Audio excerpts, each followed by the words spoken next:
Hello mga kapatid, good day.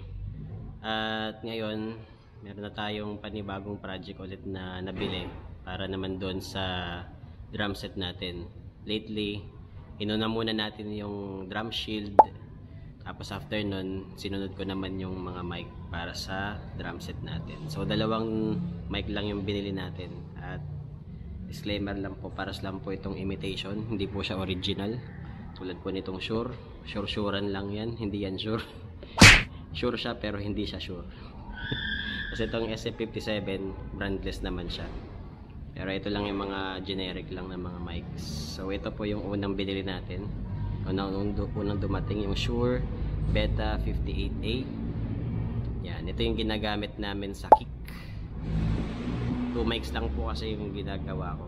Tapos yung isa naman ay ang SM57. Yan, mas mahal to ng unti. Ito naman yung pang overhead lang. Yan, sa ngayon, dalawa lang muna yung yung nilagyan ko. Kasi okay naman siya eh. Dalawang service na sa church yung pinaggamitan namin nito. At maganda naman yung outcome ng tunog. So, tetesting natin siya ngayon, no? Kung gaano siya ka-clear. Nga pala, ito yung price pala na ito mga kapatid, over 300 pesos, less than 300 pesos lang to sa Shopee. Tapos ito naman ay kasi ito naman ay nasa mga 600, less 600 pesos. Ayun, yan siya. Tapos additional mga kapatid, bumili rin tayo ng dalawang dagdag na XLR cable para doon syempre sa mga pang mic drums natin. Dalawang ganito, nasa kalimutan ko na, popost ko na lang dyan. Basta dalawang ganito na 10 meters, mahaba siya, 10 meters talaga yun. Hanggang doon sa may speaker na yun. Yan, lakarin natin. Halos kasing haba siya ng lapad ng chapel namin dito. Yun. Haba, diba? 10 meters talaga. So ngayon testing na natin ngayon yung quality ng tunog. Yan, yung ating Shure-Shuran na SM58. Ay, Shure-Shuran na Beta 58A. Ganito yung niya, quality niya. Check, check. Hey, sound check. Sound check. Hey, check. Sound check, check, check. Check. Hey, sound check. Tapos ganito naman yung sounds niya pag nakalagay sa kick. Nasa loob na siya ng ng kick drums. So testing natin siya.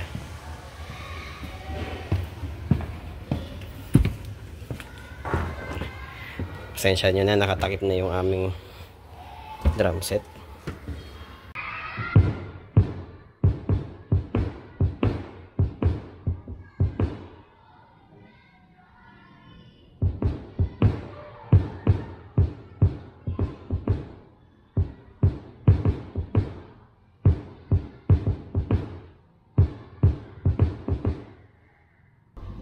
Okay, SM57 naman tayo.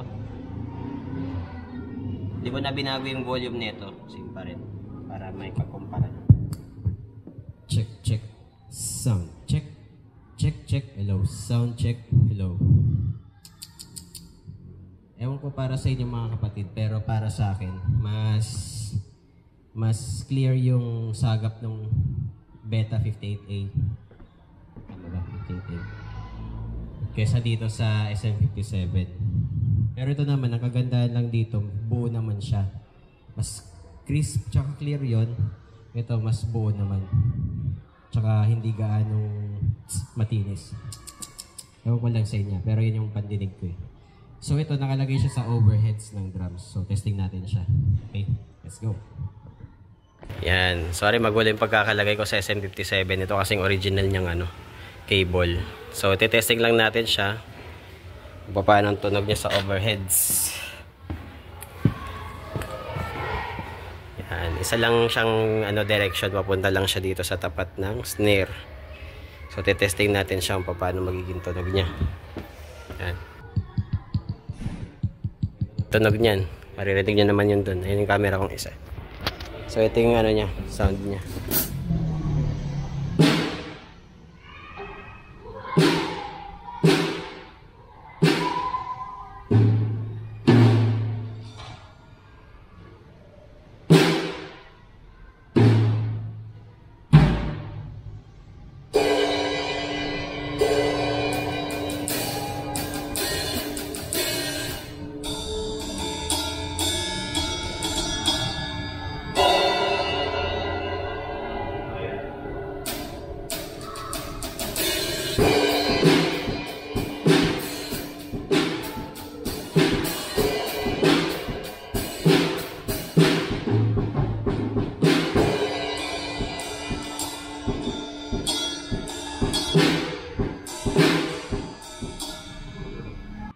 So, ayun mga kapatid, kamusta? Anong sa tingin niyo yung masasabi ninyo sa mga mumurahin nating mic drums?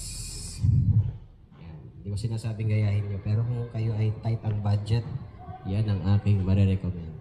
Yes. So anong sa tingin niyo mga kapatid? Anong masasabi niyo tungkol dito sa ating mga generic mic drums? Okay na ba yung quality? So para sa mga churches na tight ang budget, masasabi ko, okay na to. Kung tight na tight talaga ang budget, pero kung meron, bumuo na kayo ng talagang complete set of mic drums. Pero para sa akin, sa ngayon, okay na to. At sa mga ibang churches pa dyan, yan, gayahin nyo na kung gusto nyo. God bless.